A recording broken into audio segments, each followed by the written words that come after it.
മുഖ്യമന്ത്രി പിണറായി വിജയനെതിരെ മുസ്ലിം ലീഗ് സംസ്ഥാന general secretary PMA സലാം നടത്തിയെന്ന് ആരോപിക്കപ്പെടുന്ന അധിക്ഷേപ പരാമർശത്തിനെതിരെ CPM മലപ്പുറം ജില്ലാ സെക്രട്ടേറിയറ്റ് രംഗത്തെത്തിയിരിക്കുകയാണ്.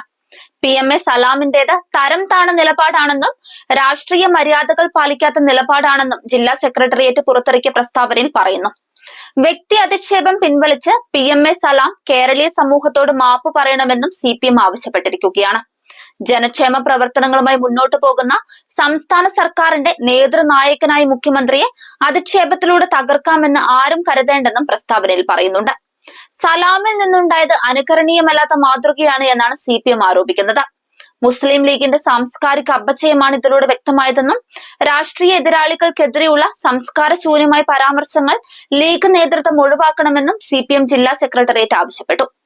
രാഷ്ട്രീയ വിമർശകർക്ക് അവസരം ലഭിക്കാതിരിക്കുമ്പോൾ മോശം പരാമർശങ്ങളിലൂടെ അപകീർത്തിപ്പെടുത്താമെന്നുള്ളത് വ്യാമോഹമാണ് എന്നും അവർ പ്രസ്താവനയിൽ കൂട്ടിച്ചേർത്തു.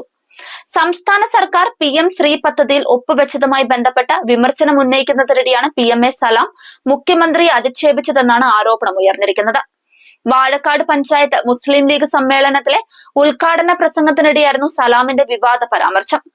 ഹൈന്ദവ തത്വങ്ങളും വികലമായ വീക്ഷണങ്ങളും പഠിപ്പിക്കാനുള്ള തീവ്ര ഹിന്ദുത്വവാദം പ്രചരിപ്പിക്കുന്ന വിദ്യാഭ്യാസ നയം കൊണ്ടുവരാൻ ഒപ്പിട്ടിരിക്കുന്ന സാഹചര്യമാണ് കേരളത്തിൽ ഉണ്ടായിട്ടുള്ളത് എന്ന് പറഞ്ഞുകൊണ്ടാണ് അദ്ദേഹം മുഖ്യമന്ത്രിക്കെതിരെ തിരിഞ്ഞത്. ഇതിനെ എതിർക്കുന്ന മുഖ്യമന്ത്രിമാർ ഇന്ത്യയിലുണ്ടെന്നും 10,000 കോടി രൂപ തന്നാലും ഇത്തരം വർഗീയ വിഷം തങ്ങളുടെ സംസ്ഥാനത്തേക്ക് കൊണ്ടുവരില്ലെന്ന് വനിതാ മുഖ്യമന്ത്രിയായ പശ്ചിമ ബംഗാളിലെ മമതാ ബാനർജി പറഞ്ഞിട്ടുണ്ടെന്നുമാണ് സലാം പറഞ്ഞു തുടങ്ങിയത്. പിന്നാലെ പിണറായിയിലേക്ക് തിരിയുകയായിരുന്നു.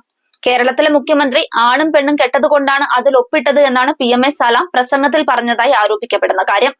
ഒന്നുകിൽ മുഖ്യമന്ത്രി ആണോ അല്ലെങ്കിൽ പെണ്ണോ ആകണമെന്നും ഇത് രണ്ടുമല്ലാത്ത മുഖ്യമന്ത്രിയെ നമുക്ക് കിട്ടിയതാണ് നമ്മുടെ അപമാനമെന്നുമാണ് സലാം പറഞ്ഞത്. സലാമിന്റെ ഈ പരാമർശം രാഷ്ട്രീയ കേരളത്തെ ചൊടിപ്പിച്ചത് ചെറിയ തോതിലൊന്നുമല്ല. വൻ വിവാദമായിട്ടുണ്ട് മുഖ്യമന്ത്രിക്കെതിരായ PMA സലാമിന്റെ പരാമർശം. അത്തരമൊരു പരാമർശം നടത്താൻ പാടില്ലെന്നും PMA സലാം അയാളുടെ സംസ്കാരം പുറത്തെടുത്തുവെന്നും മന്ത്രി V ശിവൻകുട്ടി വിമർശിച്ചിരിക്കുകയാണ്. സലാമിന്റെ ഭാഷയാണോ ലീഗിനെന്ന് വ്യക്തമാക്കണമെന്ന് മന്ത്രി മുഹമ്മദ് റിയാസ് പറഞ്ഞു. PMA സലാം പറഞ്ഞ അതേ അഭിപ്രായമാണ് PM ശ്രീ വിഷയത്തിൽ PK കുഞ്ഞാലിക്കുട്ടിക്കും പാണക്കാട് തങ്ങൾക്കുമെങ്കിൽ അത് അവർ പറയട്ടെ എന്നായിരുന്നു മന്ത്രി മുഹമ്മദ് റിയാസിന്റെ പ്രസ്താവന. സാധാരണഗതിയിൽ മുസ്ലിം ലീഗ് നേതാക്കളൊന്നും ഇത്തരം പ്രസ്താവനകൾ നടത്തുന്നവരല്ലെന്നും സലാം കാണിച്ചത് അദ്ദേഹത്തിന്റെ സംസ്കാരമാണെന്നും മന്ത്രി V ശിവൻകുട്ടി മാഞ്ഞടിച്ചു.